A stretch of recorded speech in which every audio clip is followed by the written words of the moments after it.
Welcome back with another video. पिछले video में हमने पढ़ा था कि 1921 में जो वन आंदोलन हुआ था उसमें किस तरीके से वनों को जलाया गया था या सूखे के कारण वन जले हुए थे।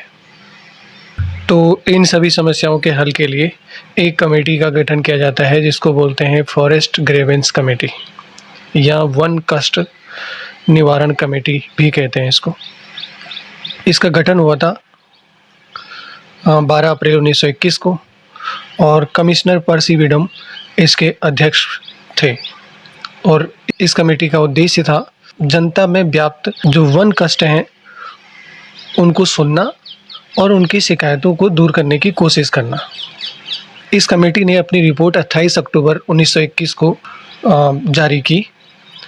यह इस कमेटी की लगातार चलती रही, मतलब इसके सुझावों पर 1930, 31, 32 तक कुमाऊं कमिश्नरी काम करती रही थी इस कमेटी की सिफारिशों पर।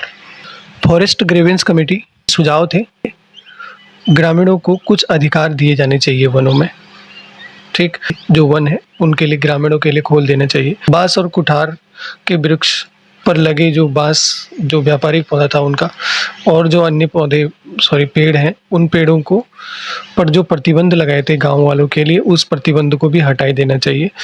और जो पशु चराने पर भी जो प्रतिबंध लगाए गए थे उन प्रतिबंधों को भी हटा देना चाहिए। और जो ग्राम सीमा के आधे मील के अंदर जो वन विभाग के पत्थर, यानी पत्थर का मतलब ये सीमा वाला वन विभाग का जो पत्थर है उस पत्थर को नहीं रखा जाना चाहिए, यानी ग्राम सीमा के आधे मील के अंदर नहीं रखना चाहिए, ठीक है।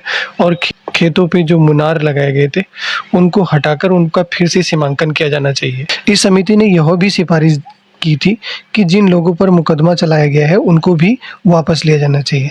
समिति ने तीनों जिलों का भ्रमण किया था, यहाँ पे भ्रमण किया था और हजारों लोगों की समस्याएं सुनी थी। अब बोलोगे 3 जिले, यहाँ तो बहुत सारे जिले पर 3 ही जिले हैं उस समय पे, क्योंकि ये 1921 की बात है तो उस समय पे 3 ही जिले हैं। एक अल्मोड़ा, दूसरा नैनीताल और तीसरा पौड़ी। ये 3 ही जिले हैं वहाँ पे उस समय पे।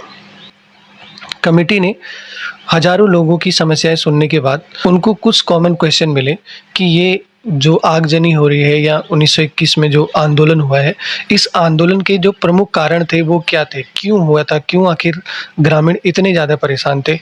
तो उनको बहुत से फैक्ट मिले और उनमें से कुछ प्रमुख कारण ये हैं, जैसे कि 1911 की वन नीति। इस नीति के द्वारा जो सिविल वन है, जो लोगों के वन थे उनको भी रिजर्व कर दिया गया, यानी कि उनको भी आरक्षित वनों में शामिल कर दिया गया।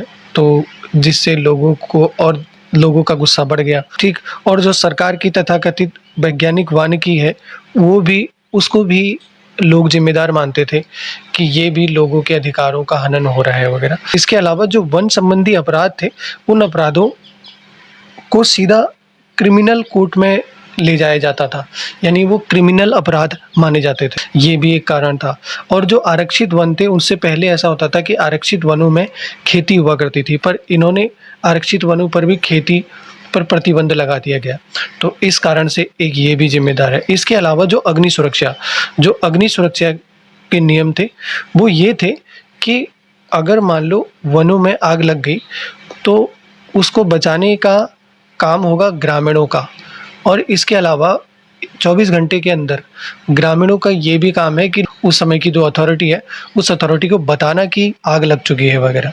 ये अथॉरिटी का काम नहीं है इस चीज़ की सूचना या बचाना, ये ग्रामीणों का काम है उस समय पे। अगर नहीं बताया जाएगा तो 500 तक का इसमें पेनल्टी वगैरह लगाई जाएगी।